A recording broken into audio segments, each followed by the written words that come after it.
The ingenuity that players display makes watching VGC a thrilling experience. But just because you find the perfect line and make the optimal play, it doesn't mean that you always get rewarded for it. In this video, I'm going to talk about 4 games where one player finds a brilliant game plan and yet it doesn't quite work out. The first game I want to talk about happened at the first regional of Moon Series in January of 2019. Both Terry Hong and Josh Meckham had battled through the day with only one loss. And now, in the final round of Swiss, only one of them could make it to top cut. Terry was using a strategy that relies on Zygarde. It would get a special defense boost from a Misty Seed, and then use Coil to boost its attack and defense stats until it can clean up the game unthreatened. However, this was difficult to execute against Joshua's Xerneas, which could use Geomancy to boost its special attack and power through Zygarde. Terry had to rely on his Solgaleo to beat Xerneas, but Josh had an Yveltal to beat the Solgaleo. This led to an intense back and forth positional game all set long. Terry won game 1, and Josh won game 2, although game 2 was probably not quite over when Terry forfeited. It turns out he really had to use the restroom and bolted off stage after forfeiting. This is the only time I've seen this happen in VGC. That's not really the point of this video, but I did have to mention it, and watching it live from the crowd was absolutely hilarious. Game 3 starts, and Josh's Incineroar and Xerneas faces down Solgaleo and Tapu Fini. On turn 2, Terry has the chance to make one of the coolest plays a Solgaleo player can make. You see, Solgaleo naturally KOs Xerneas with a Sunsteel Strike.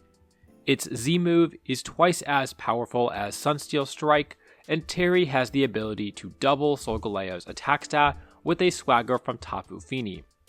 That is a 4 times damage boost overall, and Z-moves do 1/4 damage when attacking into Protect, which means that a Solgaleo can get a one-hit knockout into Xerneas through Protect with this combination. I know Urshifu fans might not think that's all too special, but this was absolutely unprecedented at this time. Of course, that's only if Swagger connects. Terry correctly calls the Xerneas protecting, but the 85% accurate Swagger misses his own Solgaleo, and Terry puts his hands on his head and has to watch the drawn-out animation of an absolutely wasted Z-move. With Amoonguss now on the field and Incineroar waiting to switch in, Xerneas is able to get a Geomancy off completely safely, and while Terry would put up a valiant effort, Xerneas is able to clean up the rest of the game without taking basically any damage, and Josh would advance to top 8. 4 years and 1 global pandemic later, and VGC had grown tremendously. In 2023, VGC tournaments had 14 rounds of Swiss, and the 14th and final round of Charlotte Regionals showcased Justin Karras taking on Nate Ortiz with a slot in top cut on the line. Nate is running one of the wildest teams in the tournament, featuring a Belly Drum Iron Hands, an Earthworm, and Vivillon to support his Psy-Spam mode. Notably, this Vivillon has Compound Eyes, meaning its sleep powders are 97.5% accurate. Meanwhile, Justin is using a team centered around Great Tusk. He also has a Gothitelle with Taunt, which he can use to deny Trick Room and all of Nate's setup moves and stop him from switching whatsoever. And this is exactly what happens in the decisive Game 3. On turn 1, Justin locks into Moonblast with his Choice Specs Fluttermane, but he doesn't actually want to knock out this Vivillon. He wants to trap it on field until his Fluttermane wakes back up from this sleep powder. A free switch into the Indeedee and Trick Room would be devastating for Justin, and he gets a taunt off on the Armorogue as well. Nate knows he needs to get his pressure on the field while Justin's Pokemon are asleep. However, the 97% accurate sleep powder misses the Gothitelle, which means his Armorogue would knock out his own Vivillon in vain. Had the sleep powder connected, Nate would have gotten a free switch into Indeedee that could set up Trick Room without a fear of taunt from the sleeping Gothitelle. Instead, Justin is left in a commanding position. With no sleep powder or Trick Room set up, Justin's Great Tusk and Tyranitar would go on to clean up the game with ease. Not only would he move on to Top Cut, but Justin would go on to win this regional, and it might not have happened if not for a Compound Eyes sleep powder miss and a self KO. The North American Championships in 2023 had one of the most diverse arrays of playstyles I have seen in a format's Top Cut. And in Top 8, we saw two very different teams clash as Chuppa's hyper-offensive team took on Alex Gomez and his Ting-Lu Dondozo combination. After winning Game 1, Alex gets a key read correct. He calls Chuppa's Goldengo, switching into Dragonite to knock it out and takes a 4-2 Pokemon advantage in the process. With Chuppa's Choice Specs Goldengo already in Sucker Punch range, it seems like he has the game locked up.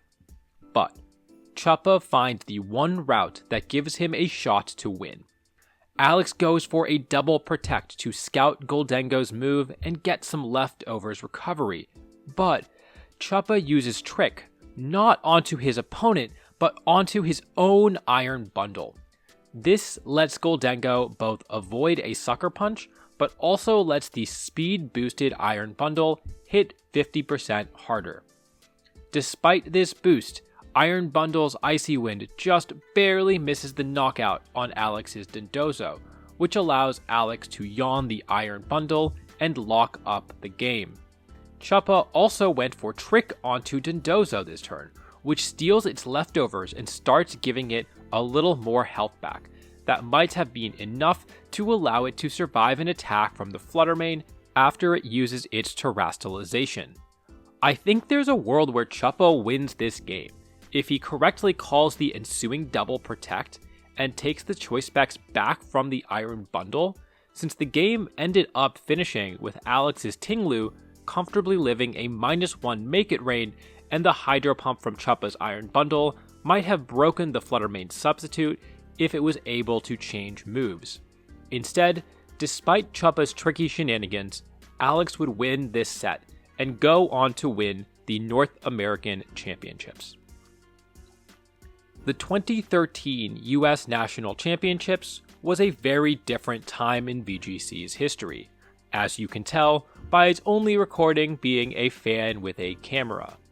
At this time, Spore could not only affect grass types, but also, if you switched out a sleeping Pokemon, its sleep counter would reset. So it's no surprise to see Gavin Michaels lead his Amoonguss in the Grand Finals against Inosh Shahar. Inosh, on the other hand, leads Incineroar Fluttermane, Scrafty Misdreavus.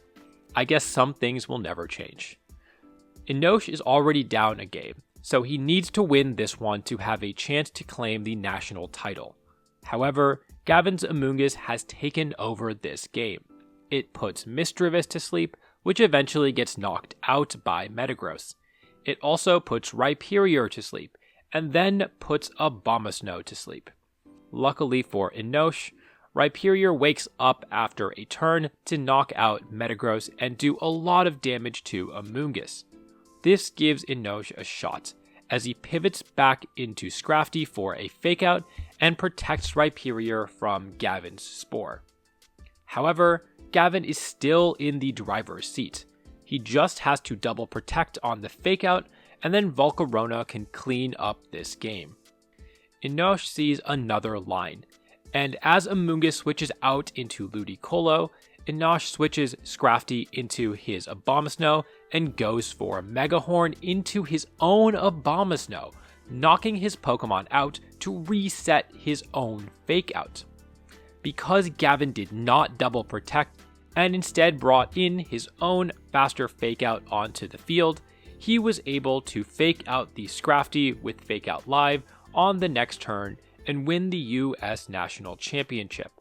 Despite that, going from Megahorn into your own Abomasnow in the finals of the National Championships is one of the most baller plays in the history of VGC.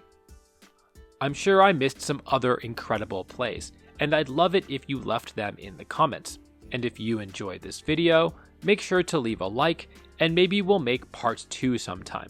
Thank you once again to all my channel members. I couldn't do this without your support. And until next time, I will see you all later.